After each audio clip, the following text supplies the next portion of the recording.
reporting live for 2REDchairs, and in a bit we'll be talking to a head of security of a particular hotel, and he's going to talk us through about the real issues about the security here in Malaysia.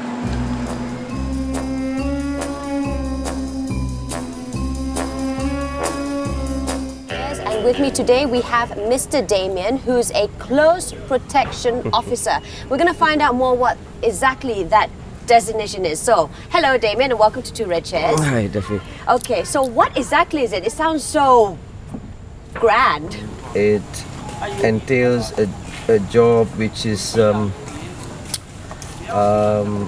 it has extra details than a bodyguard, because a bodyguard is always given a specific task. Okay. You know? A close protection officer also involves in a bit of intelligence gathering, a bit of PR, liaison. So he does everything A to Z. Would that be somewhat like how an FBI is different from the police force, for instance? Yes. Okay. Enforcement, but with an added edge, so to speak. So how long have you been doing this as a close protection officer? 22 years. How did it all start? I mean, like, you know, we have to fill in the forms, like, apakah cita-cita anda, what is your ambition? And you usually write doctor, lawyer, engineer, teacher, etc., etc. Did you write, what, policeman, or what was it? No, you see, when I first came into this was actually by chance. I was given an opportunity by a member of the royal household, and I literally looked after their whole, the family, part of the family. I also looked after the businesses that they were in. Now, when you say looking after, I'm just thinking their physical security. Like, you know, if anyone wants to harm them, is that what it entails, or is it deeper than not that? only harm them, but anything to do or connected with them that could cause them harm indirectly or cause them bad or adverse publicity unnecessary. Share with us some interesting stories that perhaps, you know, maybe one of the dangerous ones, like, did you ever, or do you own a gun, or are you, how is it? I mean, well, normally when we are on duty, anything to do with sidearm or carrying a weapon will be detailed, or rather belong to either the bosses or the person that you're looking after. It's called, he or she would have a personal to holder, and we would carry what they term as a CNU. CNU is carry and use. Now, most of these CNU are supposed to be returned at the end of detail, but to own a weapon now, just because you're an ex-serviceman or used to be in the service or used to be a close protection officer, it's not that easy as before, because a lot of these weapons have been, I would say there have been some misuse, yeah. And to own one or to have one in hand is not that. It is a very big responsibility. You're supposed to have a safe box at home. You're supposed to be able to store it in an area where, not even a safe box, I would say a mini armory if you have to. so I'm guessing that you used to own one. Yeah. Yes, we do. I did during my working period with the royal household. Yeah. Did you have to use it?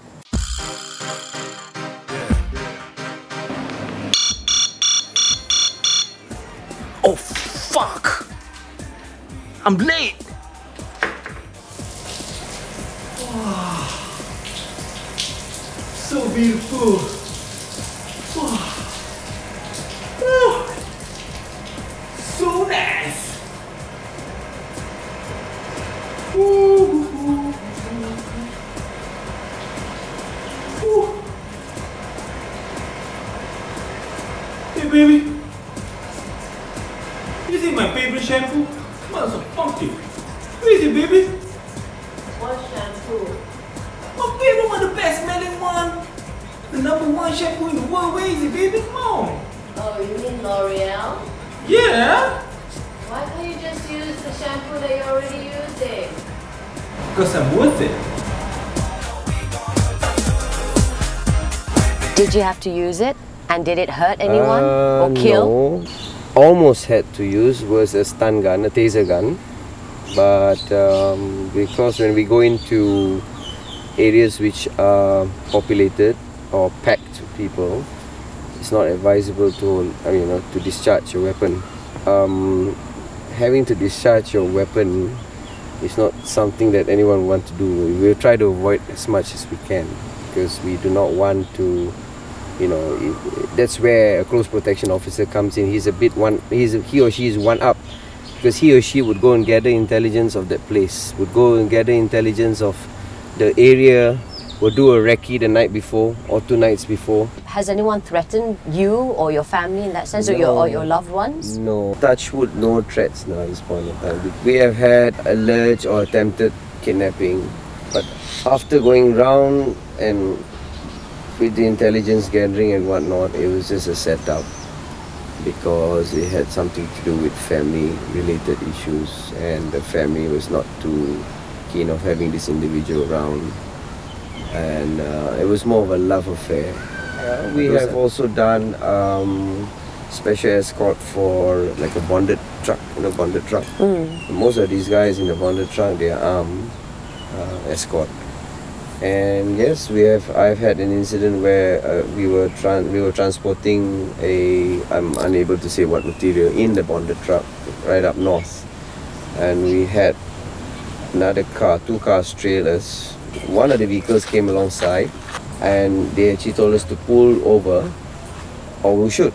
It stuck a shotgun, and we immediately derailed them, detract them, just for a short while, enough for us to pick up and call out for emergency call, which was responded by the local authorities. When I need my cigarette weed, would you like to have a fine cut? Oh! It's the last one because it's so popular. It's Dunhill, my favorite brand. Yes. Ooh. Dude, this is so bad for you now. Yeah, you know, right? But I don't give a shit. I don't know why they want to cut all these cigarette sponsors. Because it's bad for your health. Kids are not supposed to smoke. They're the ones who pay for badminton. You want to watch badminton, you call who? Daniel. Not badminton association. No, man! Daniel, nigga! And football, they call Bona. They're all sponsors. So we're actually doing it for the good of the sports in the country. That's why the sports went down. Because you know why? People don't smoke enough. If they smoke more, I can't believe the shit that's coming out of your mouth. If they smoke more, there are more cigarette sponsors. See, even my dog disagrees. No man, no man. Okay. We get better footballers when we smoke more. Dunhill, but I must say that this Dunhill is pretty good. You're damn right. Because it's fine cut.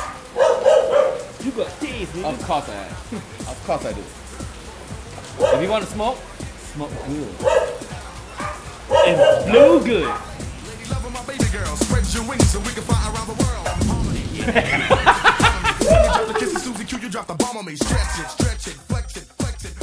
Speaking of local authorities, how is our police system here in Malaysia? Because everyone's saying, alah, corrupted lah, bribery lah, police sucks here lah. What's your 2 cents worth? Regardless of what people have said, I think when you approach and you ask someone for help, anybody, whether it's the police or whatnot, if there's a way of doing it, it's not all about money. It's how you speak to the person. I mean, if you come in and you expect something to be done immediately, I mean, these guys, even the guys that I deal now, authorities that I deal now, one officer is handling about 20 to 30 files a day. I mean, the guy's got to stop somewhere, right? To have a break, to smoke, to eat, be with the family. Sometimes you read it in papers, 1 month, 2 months, 3 months, I don't get any action from the authorities. But I've seen, and I know for a fact, because we had 1 or 2 cases which were, normal crime, petty crime cases. 6 months later, they caught the culprit, but through another means, because, this culprit will always resurface. So they caught him on one of the cases, which linked back to the ones that we had reported. So one shot, they cleared out 6-7 files. It's just a matter of time. It's a matter of time. Now we're going to talk about private investigators. How ethical are they when they proceed with their job role or their task given to them? How ethical? That's a very tricky question because Have you done PI yeah, work but you before? see, when we want information, you actually have to go to the local district police, lodge a report first. It doesn't really all the time happen. I mean, in one of the places that I used to work, on the other side of the fence, yeah, private investigator came along, brought me a police report to say that he requires this information for this case file. However, we are not obliged to give it to them unless they are authorities.